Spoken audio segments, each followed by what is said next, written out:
ಈಗ ಪವಿತ್ರ ವಿಚಾರಕ್ಕೆ ಸಂಬಂಧಪಟ್ಟಾಗ ನದಿಯ ಪವಿತ್ರತೆ ವಿಚಾರ ಸಂಬಂಧಪಟ್ಟಾಗ ಒಂದಷ್ಟು ಚರ್ಚೆಗಳು ಈಗ ನಡೀತಾ ಇದೆ.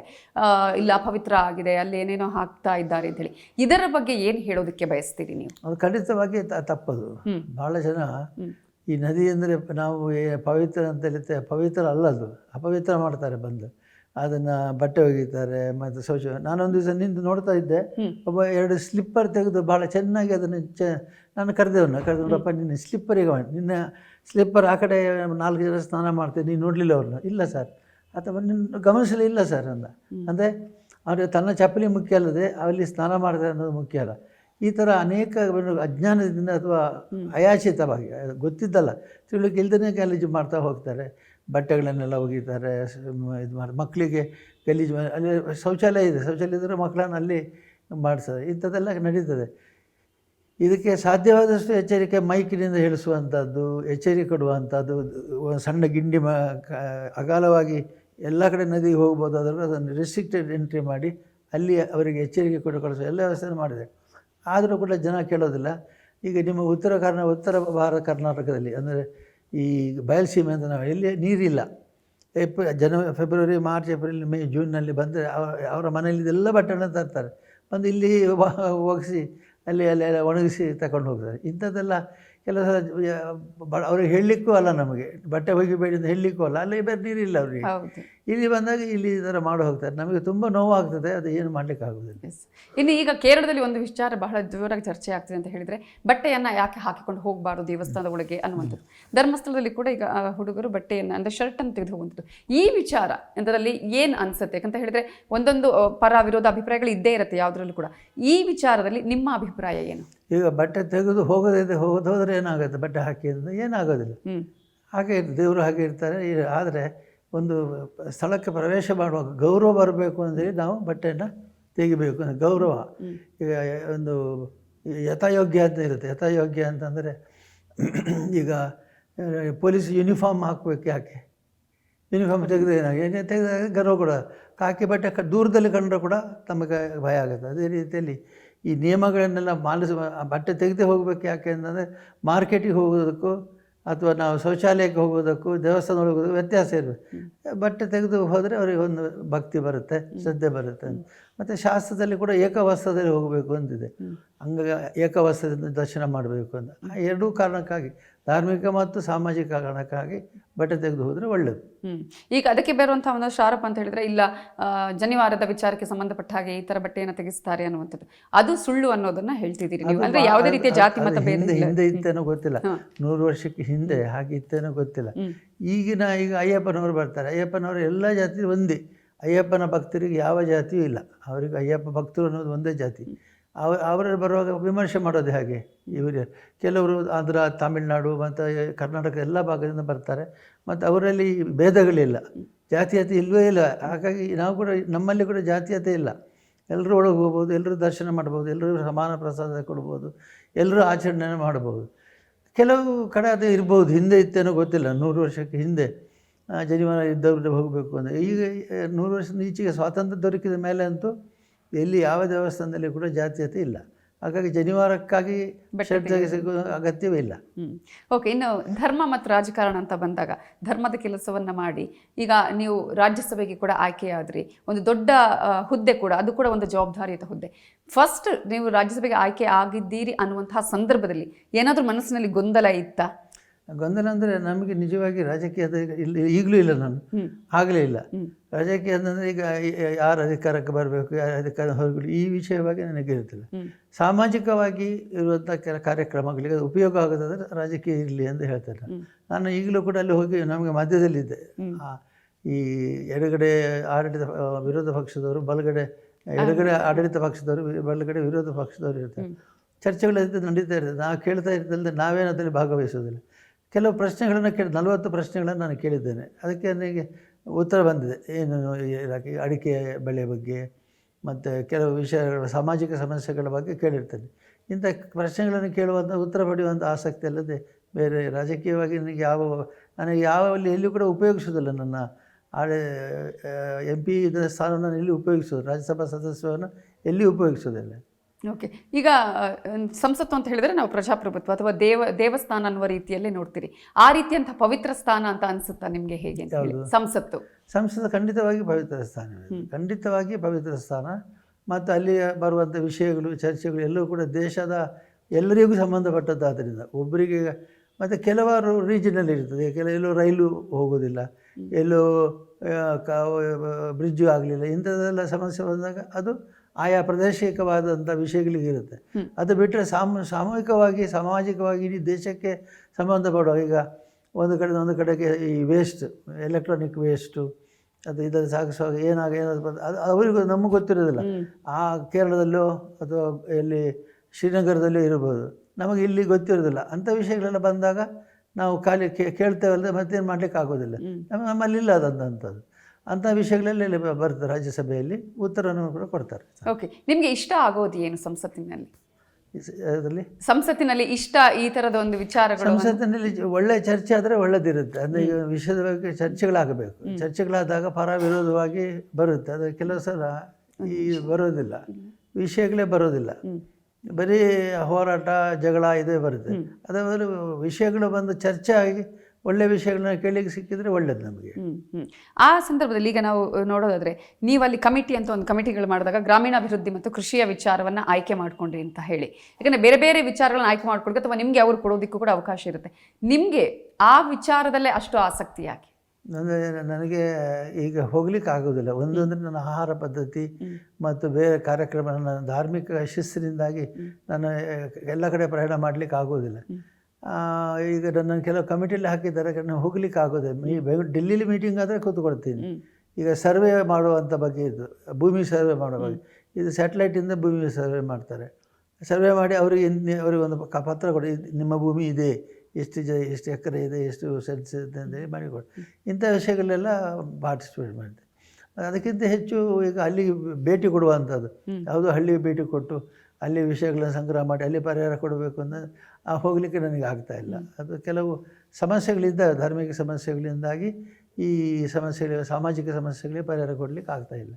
ನಿಮಗೆ ರಾಜಕಾರಣದಲ್ಲಿ ಯಾವತ್ತೂ ಆಸಕ್ತಿ ಇರಲಿಲ್ಲ? ಖಂಡಿತ ಇಲ್ಲ, ಖಂಡಿತ ಇಲ್ಲ. ನನಗೆ ಆಸಕ್ತಿ ಇಲ್ಲ. ಮತ್ತು ಪ್ರಶಸ್ತಿಯೂ ಬೇಡ ನನಗೆ, ಯಾವ ಅಧಿಕಾರವೂ ನನಗೆ ಬೇಡ. ನನಗೆ ಸ್ವಾಮಿ ಮಂಜುನಾಥ ಸ್ವಾಮಿ ಕೊಟ್ಟ ಅಧಿಕಾರ ಎಲ್ಲದಕ್ಕಿಂತಲೂ ಹೆಚ್ಚು. ಮಂಜುನಾಥ ಸ್ವಾಮಿಯ ಪ್ರತಿನಿಧಿ ಅನ್ನೋದು ನನಗೆ ಕೊಟ್ಟ ಗೌರವ ಸಮಾಜದಿಂದ ದೊರಕಿದ್ದು ಅತಿ ಹೆಚ್ಚಿನ ಗೌರವ ನನಗೆ. ಅದಕ್ಕಿಂತ ಹೆಚ್ಚಿನ ನಾನು ಏನು ನಿರೀಕ್ಷೆ ಮಾಡೋದಿಲ್ಲ. ನಿಮ್ಮ ಅಪ್ಪಾಜಿಯವರು ಆಯ್ಕೆ ಆಗಿದ್ರು, ಅಂದರೆ MLA ಕೂಡ ಆಗಿದ್ರು ಒಂದು ಬಾರಿ ಅನ್ನುವಂಥದ್ದು. ಸೊ ಆ ಸಂದರ್ಭದಲ್ಲಿ ಏನಾದರೂ ಆಸಕ್ತಿ ಇತ್ತ ಆವಾಗ? ಅಂದರೆ ಅಪ್ಪಾಜಿ ಹೀಗೆ ಹೋಗ್ತಾರೆ ಅನ್ನುವಂಥದ್ದನ್ನು ತಿಳ್ಕೊಂಡಿದ್ರ ಆಗ ಹೇಗೆ? ನನಗೆ ಆಗ ಬಾರಿ ನಾನು 8th 9th ಇದ್ದೆ, ನನಗೆ ಹೆಚ್ಚು ವಿಷಯ ಗೊತ್ತು. 9ನೇ ಕ್ಲಾಸ್ನಲ್ಲಿ ಇದ್ದೆ ಆವಾಗ, ನನಗೆ ಗೊತ್ತಿಲ್ಲ, ವಿಷಯಗಳು ಗೊತ್ತಿಲ್ಲ. ಆ ಸಂದರ್ಭದಲ್ಲಿ ಅಂದರೆ ಏನು ಮಾತಾಡಿರೋದು ಅಥವಾ ರಾಜಕಾರಣದ ಬಗ್ಗೆ ಏನೂ ಇಲ್ಲ, ಮನೇಲಿ ಮಾತಾಡೋದ್ರೆ ಗೊತ್ತಾಗ್ತಿರ್ಲಿಲ್ಲ, ಗೊತ್ತಾಗ್ತಾ ಇದ್ದಿರಲಿಲ್ಲ. ಆದರೆ ಈ ರಾಜಿಗಳನ್ನೆಲ್ಲ ಮಾಡ್ತಾಯಿದ್ರು. ಕೆಲವು ಸಲ ಪಕ್ಷ ಭೇದ ಮರೆತು ಹಿರಿಯರನ್ನ ಕರೆದು ಅವರಿಗೆಲ್ಲ ರಾಜಿ ಸೂತ್ರಗಳನ್ನ ಮಾಡ್ತಿದ್ರು ಅಂತ ಅಷ್ಟು ಮಾತ್ರ ನನಗೆ ಗೊತ್ತು. ಅವರಿಗೆ ಆಸಕ್ತಿ ಇತ್ತು ತುಂಬ, ನನಗೆ ಆಸಕ್ತಿ ಇಲ್ಲ. ಓಕೆ, ಈಗ ನೀವು ತುಳು ವಿಚಾರಕ್ಕೆ ಸಂಬಂಧಪಟ್ಟ ಹಾಗೆ ನೋಡೋದಾದರೆ ನೀವು ಕೂಡ ಪ್ರತಿಪಾದಿಸ್ತಾರೆ, ಅಂದರೆ 8ನೇ ಪರಿಚಿತದಲ್ಲಿ ತುಳುವನ್ನು ಸೇರಿಸಬೇಕು ಅಂತ ಹೇಳಿ. ಈಗ ನೀವು ರಾಜ್ಯಸಭಾ ಸದಸ್ಯರು ಕೂಡ ಆಗಿರೋದ್ರಿಂದ ಆ ಕೆಲಸದಲ್ಲಿ ಏನಾದರೂ ಪ್ರಗತಿಯನ್ನು ಕಾಣುವಂತಹ ಸಾಧ್ಯತೆಗಳು ಇದೆಯಾ ಹೇಗೆ ಅಂತ, ಅದರ ಬಗ್ಗೆ ಒತ್ತಾಯ? ಖಂಡಿತ ಇದೆ. ಈಗ ನನಗೆ ಪ್ರಧಾನಮಂತ್ರಿಗಳು 2 ಸಲ ಹೇಳಿದರು, ಈ ಬೇರೆ ಬೇರೆ ಇದ್ದ ಅನೇಕ ಭಾಷೆಗಳಿದ್ದಾವೆ, ಇದು ಒಂದೇ ಅಲ್ಲ, ಅವರೆಲ್ಲ ನಿಮ್ಮ ಆದರ್ಶವನ್ನಲ್ಲಿ ಕೇಳ್ತಾರೆ. ಹಾಗಾಗಿ ಕೊಡುವಾಗ ಎಲ್ರಿಗೂ ಕೊಡ್ತೇವೆ ನಾವು, ಅದರ ಸಹನೆಯಿಂದ ಇರಿ ಅಂತ ನನಗೆ ಹೇಳ್ತಾ ಇದ್ದಾರೆ. ಅದು ಬಿಟ್ಟರೆ 8ನೇ ಪರಿಚಿತದಲ್ಲಿ ಸೇರಿ ತುಂಬ ಪ್ರಯೋಜನ ಇದೆ. ನಮ್ಮಲ್ಲಿ ಅದು ಜೀವಂತ ಭಾಷೆ. ಹೌದು, ಜೀವಂತ ಭಾಷೆ. ಈಗ ನಮ್ಮ ಲೈಬ್ರರಿಲಿ ಅದು ತುಳು ಭಾಷೆಯಲ್ಲಿ ಬರೆದಂಥ ಲಿಪಿಗಳಿದ್ದಾವೆ. ಲಿಪಿ ನಮಗೆ ಸಿಕ್ಕಿದೆ, ಲಿಪಿ ಇಲ್ಲ ಅಂತಿದೆ, ಲಿಪಿ ಸಿಕ್ಕಿದೆ. ಲಿಪಿ ಇಲ್ಲದ ಭಾಷೆ ಅಂತ ಆರೋಪ ಇತ್ತು ಯಾವತ್ತಿಗೂ ಕೂಡ ತುಳುವಿಗೆ. ಅದಕ್ಕೆ ನಮಗೆ ಗ್ರಂಥಗಳು ಸಿಕ್ಕಿದ್ದಾವೆ, ಲಿಪಿ ಸಿಕ್ಕಿದೆ, ಲಿಪಿಯ ಪ್ರಕಾಶನ ಮಾಡಿಸಿದ್ದೇವೆ, ಅಕ್ಷರ ಪರಿಚಯ ಪುಸ್ತಕ ಎಲ್ಲ ಮಾಡಿ ಅನೇಕ. ಯಾವುದೇ ರೀತಿಯಲ್ಲಿ ಅದನ್ನು ಅನರ್ಹ ಅಂತ ಹೇಳಲಿಕ್ಕೆ ಅದಕ್ಕೆ ಅವಕಾಶ ಇಲ್ಲ, ಅರ್ಹವೇ ಅದು. ಸೊ ಆ ನಿಟ್ಟಿನಲ್ಲಿ ಒಂದಷ್ಟು ಅಂದರೆ ನಾವು ಬೇಗವಾಗಿ ಅದನ್ನು ಸೇರಿಸುವಂತಹ ನಿಟ್ಟಿನಲ್ಲಿ ಪ್ರಯತ್ನಗಳು ಆಗ್ತಾ ಇದೆಯಾ, ಪ್ರಗತಿ ಇದೆಯಾ? ಎಲ್ಲರೂ ಅದರ ಹಿಂದೆ ಇದ್ದಾರೆ. ಅನೇಕ ಮಂದಿ ರಾಜಕಾರಣಿಗಳು ಮತ್ತು ಸ್ಥಾನಮಾನದಲ್ಲಿರುವವರು ಎಲ್ಲರೂ ಅದರ ಹಿಂದೆ ಇದ್ದಾರೆ.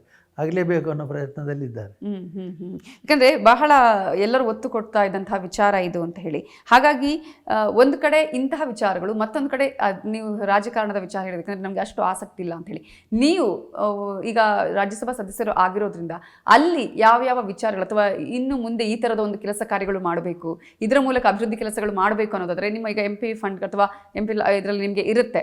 ಬೀದರ್ನಲ್ಲಿ ಕೂಡ KMFನ ವಿಚಾರದಲ್ಲಿ ಆ ಒಂದು ಅನುದಾನವನ್ನು ಅಲ್ಲಿ ತಂದು ಹಾಕಿದ್ರಿ ಅಂತ ಹೇಳಿ, ಅದು ಯಾಕೆ ಬೀದರ್ನಲ್ಲಿ ಇರುವಂತಹ ಆ ಒಂದು KMFಗೆ ಹೋಗಬೇಕು ಅಂತ ಅನ್ನಿಸ್ತು ನಿಮಗೆ? ನನಗೆ ಪ್ರತಿ ತಿಂಗಳು ಕೂಡ ಎಲ್ಲ ಜಿಲ್ಲೆಗಳ ವರದಿ ಬರುತ್ತೆ. ಆ ಮಳೆ ಎಷ್ಟಾಯಿತು, ಬೆಳೆ ಹೇಗಿದೆ, ಯಾವ ಸಮಸ್ಯೆ ಇದೆ. ಬೀದರ್ ಮತ್ತು ಗುಲ್ಬರ್ಗದಲ್ಲಿ ಯಾವಾಗಲೂ ಹಾಲಿನ ಕೊರತೆ ನನಗೆ ರಿಪೋರ್ಟ್ನಲ್ಲಿ ಬರ್ತಾ ಇತ್ತು, ಹಾಲಿನ ಇದೆಲ್ಲ. ಮತ್ತು ಹಾಲು ಹೈನುಗಾರಿಕೆಗೆ ಪ್ರೋತ್ಸಾಹ ಇಲ್ಲ. ಸೊ ನನ್ನ ಒಂದು ಹಣವನ್ನು ರಸ್ತೆ ರಿಪೇರಿ ಅಥವಾ ಯಾವುದೋ ಒಂದು ಗಲ್ಲಿ ರಿಪೇರಿ ಇದಕ್ಕೆ ಕೊಡಬಹುದು, ಒಂದೇ ಕಡೆ ಹಾಕಿ ಅದರ ಪರಿಣಾಮ ಹುಡುಕಬೇಕು ಅಂತೇಳಿ ಹಾಲು ಉತ್ಪಾದನೆಗೆ ಅಲ್ಲಿ ಹಾಕಿದೆ. ಒಳ್ಳೆಯ ಯಶಸ್ಸು. ದಿವಸಕ್ಕೆ 15,000 ಇದ್ದದ್ದು ಈಗ 70,000 ಲೀಟ್ರ್ವರೆಗೆ ದಿವಸಕ್ಕೆ ಹಾಲು ಉತ್ಪಾದನೆ ಜಾಸ್ತಿ ಆಗಿದೆ. ಹಾಗಾಗಿ ಹಾಲಿನ ಉತ್ಪಾದನೆಗೆ ಕೊಡೋಂಥ ಪ್ರೋತ್ಸಾಹ ಖಂಡಿತವಾಗಿ ಅಗತ್ಯ ಇದೆ. ಅದರ ದಿವಸ ಏನು ಹಾಲು ಮತ್ತು ಹೂವು ಇದು ಎರಡರಲ್ಲಿ ಮಾತ್ರ, ಫ್ಲವರ್ಸ್ ಇದರಲ್ಲಿ ಮಾತ್ರ ದಿವಸ ಇನ್ಕಮ್ ಬರ್ತದೆ. ಬೇರೆ ಎಲ್ಲ ಕಡೆ ವರ್ಷಕ್ಕೆ 2 ಸರಿ ಬೆಳೆ ಬರ್ಬೋದು. ಕಬ್ಬು ಒಂದೇ ಸಲ, ಜೋಳ ಒಂದೇ ಸಲ, ಹೀಗೆ ಇದು 6 ತಿಂಗಳು ಕಾಯಬೇಕು ಜೋಳ. ಹಳ್ಳಿ ಜನರು ಯಾಕೆ ಸಮಯವನ್ನು ಪೋಲ್ ಮಾಡ್ತಾರೆ, ಕುಡಿತಕ್ಕೆ ಸಮಯ ಕಳೀತಾರೆ ಅಂದರೆ, ಜೋಳ ಹಾಕಿಬಿಟ್ರೆ ಅದು, ಕಬ್ಬು ಹಾಕಿಬಿಟ್ರೆ ಅದು, ಮತ್ತು 12 ಕೊಯ್ಲಿಕ್ಕೆ ಹೋಗೋದು. ಅದಕ್ಕಾಗಿ ಆ ಮಧ್ಯದಲ್ಲಿ ಇದು ಹಾಲು ಹಾಕಲ್ಲ, ಡೈಲಿ ದಿನವೂ ಹಾಲು ಕರಿಬೇಕು, ದಿನವೂ ಮಾರ್ಕೆಟ್ ಮಾಡಬೇಕು, ದಿನವೂ ಹಣ ಪಡಿಬೋದು. ಮಹಿಳೆಯರಿಗಂತೂ ಹೈನುಗಾರಿಕೆ ಬಹಳ ದೊಡ್ಡ ಉಪಯೋಗ ಇರೋದು. ಸೊ ಅಂದರೆ ಅದರಿಂದ ಈಗ ಜಾಸ್ತಿ ಉತ್ಪಾದನೆ ನಿಲ್ಲುವಂತಹ ಪರಿಸ್ಥಿತಿಯಲ್ಲಿ ಇತ್ತು ಅಲ್ಲಿ ಅಂತ ಹೇಳಿ. ಅಂದರೆ ಯಾರು ಬೆಂಬಲ ಕೊಟ್ಟಿರಲಿಲ್ಲ.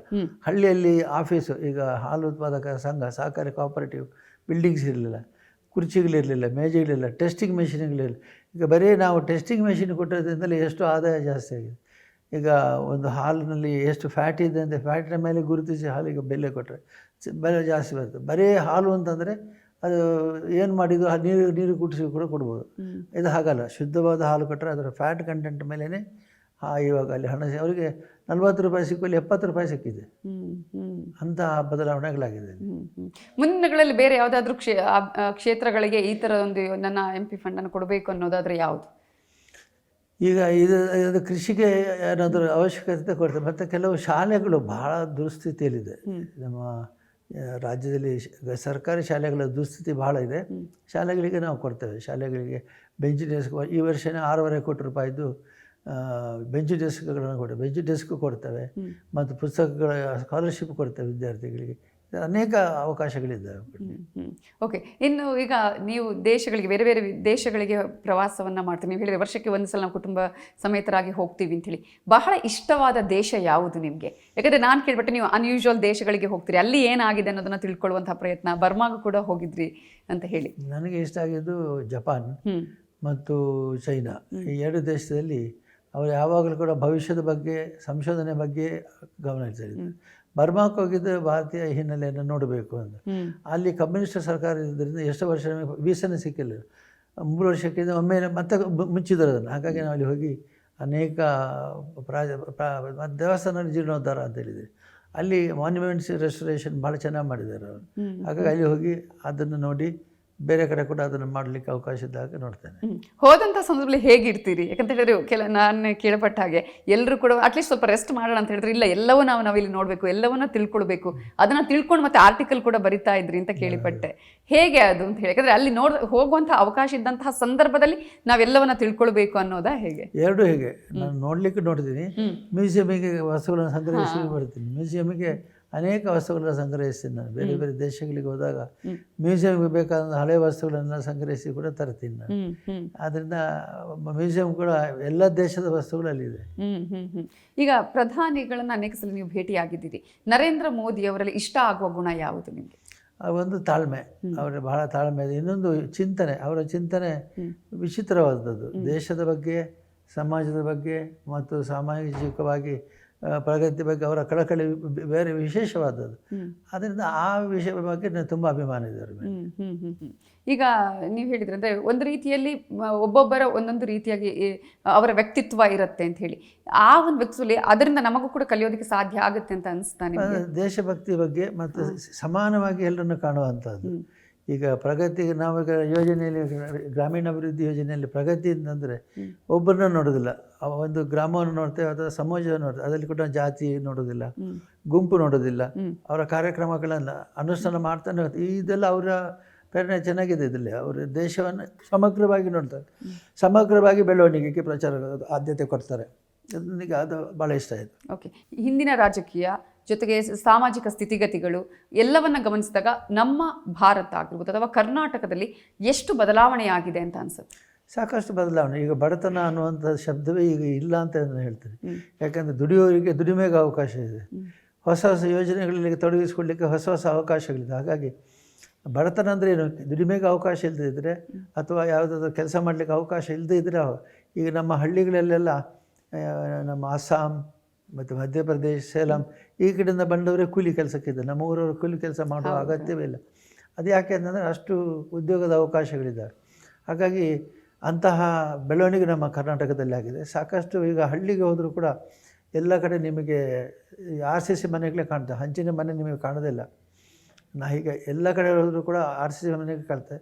ಅಲ್ಲಿಗೆ ಹೋದಾಗ ಒಬ್ಬರು ಮನೆಗೆ ಮನೆಗೆ ಹೋಗಿ ನೋಡಿದ್ರೆ ನನಗೆ ಆಶ್ಚರ್ಯ ಆಯಿತು. ಅಷ್ಟು ಟೆರೆಸ್ ಮನೆ ಕಟ್ಟಿ ಬೇರೆ ಬೇರೆ ಲೈಟ್ಗಳನ್ನೆಲ್ಲ ಹಾಕಿ ಭಾಳ ಜಮ್ಮ ಅಂತ ಇದ್ದಾರೆ ಅವರು. ಇಂತಹ ವ್ಯತ್ಯಾಸಗಳು ಕರ್ನಾಟಕದಲ್ಲಿ ಆಗಿದೆ, ಬಡತನ ಹೋಗಿದೆ. ಮತ್ತು ಈಗಿನ ಸರ್ಕಾರ ಕೈಗೊಂಡಂಥ ಅನೇಕ ಸಾಮಾಜಿಕ ಕಾರ್ಯಕ್ರಮಗಳು, ಬಸ್ಸಲ್ಲಿ ಮಹಿಳೆಯರು ಉಚಿತ ಈ ಶಕ್ತಿಗಳು, ಅದರಿಂದ ಕೂಡ ತುಂಬ ಉಪಯೋಗ ಆಗಿದೆ. ಈಗ ಧರ್ಮಸ್ಥಳ ಒಂದು ರೀತಿಯಲ್ಲಿ ದೊಡ್ಡ ಮಟ್ಟದಲ್ಲಿ ಹೆಸರನ್ನು ಮಾಡಿದೆ. ಇಂತಹ ಸಂದರ್ಭದಲ್ಲಿ ನಿಮ್ಮ ಮುಂದಿನ ಕನಸುಗಳು ಏನೇನು ಅಂತ ಹೇಳಿ? ಮುಂದಿನ ಕನಸುಗಳು, ಅದು ನಮಗೆ ಅವಕಾಶ ಸಿಕ್ಕಿದಾಗ ಮುಂದಿನ ಕನಸುಗಳು ಕ್ಯೂ ಕಾಂಪ್ಲೆಕ್ಸಿಂದ ಮಾಡಿದೆ. ಕ್ಯೂ ಕಾಂಪ್ಲೆಕ್ಸ್ ಅಂದರೆ ಜನರು ಬಂದು ಕ್ಯೂನಲ್ಲಿ 6 ತಾಸು 7 ತಾಸು ನಿಲ್ಲಬೇಕು ಮತ್ತು 5-6 ಕಿಲೋಮೀಟರ್ ನಡಿಬೇಕು. ಅದರ ಬದಲು ಅಲ್ಲಿ ಕೂತು ಅವರ ಸಮಯ ಬಂದಾಗ ಒಳಗೆ ಹೋಗಿ ದರ್ಶನ ಮಾಡಿ ಬರಲಿಕ್ಕೆ ಅದು ಕೊಟ್ಟಿದೆ. ಮತ್ತು ನಾವು ಇರುವಂಥ ವಿದ್ಯಾಸಂಸ್ಥೆಗಳಿಗೆಲ್ಲ ಪೋಷಣೆ ಕೊಟ್ಟರೆ ಅದೇ ದೊಡ್ಡ ಕೆಲಸ. ಈಗ ಸೃಷ್ಟಿ ಮಾಡೋದು ಒಂದಾಯಿತು, ರಕ್ಷಣೆ ಮಾಡೋದು ಇನ್ನೊಂದು ಕೆಲಸ. ನಮ್ಮ ಹಿಂದಿನ ಕಾಲದಲ್ಲಿ 3 ದೇವರನ್ನು ಸೃಷ್ಟಿ ಮಾಡಿದರು, ಸೃಷ್ಟಿ ಸ್ಥಿತಿ ಲಯ ಅಂತ. ಈಗಿನ ಕಾಲದಲ್ಲಿ ಹಾಗೆ ನಮಗೆ 3 ಕೆಲಸ ಮಾಡಲೇಬೇಕು. ಸೃಷ್ಟಿ ಮಾಡೋದು ಮುಖ್ಯ ಅಲ್ಲ, ಅದನ್ನು ಸ್ಥಿತಿಯಲ್ಲಿ ಇಟ್ಟುಕೊಳ್ಳೋದೇ ದೊಡ್ಡ ಕೆಲಸ. ಈಗ ಎಲ್ಲ ಸಮಸ್ಯೆಗಳ ಕಣ್ಣಾಡಿಸಬೇಕು, ಎಲ್ಲ ಮಕ್ಕಳಿಗೂ ಬೇಕಾದಂಥ ಅವಕಾಶವನ್ನು ವ್ಯವಸ್ಥೆಯನ್ನು ಮಾಡಬೇಕು. ಇದೊಂದು ದೊಡ್ಡ ಜವಾಬ್ದಾರಿ ಇದೆ. ಅದು ಮಾಡೋದೇ ಸಾಕಾಗಿದೆ. ಇನ್ನು ಅದರ ಜೊತೆ ಹೊಸ ಹೊಸ ಐಡಿಯಾಸ್ ಬಂದರೆ, ಈಗ ನಮ್ಮ ಧಾರವಾಡದಲ್ಲಿ ಯೂನಿವರ್ಸಿಟಿ, ಮೆಡಿಕಲ್ ಯೂನಿವರ್ಸಿಟಿ ಆಗಿದೆ, ಅಲ್ಲಿ ಹೊಸದಾಗಿ ಏನಾದರೂ ಮಾಡಲಿಕ್ಕೆ ಪ್ರಯತ್ನಿಸ್ತಾರೆ. ಸೊ ಮುಂದಿನ ಒಂದು ನೀವು ಆಶಯಗಳ ಬಗ್ಗೆ ಮಾತನಾಡ್ತಾ ಇದ್ರಿ, ಯಾವ ರೀತಿಯಾಗಿ ಜನರಿಗೆ ಇರಬೇಕು ಅಂತ ಹೇಳಿ, ಅದರ ಬಗ್ಗೆ ಹೇಳೋದಾದ್ರೆ?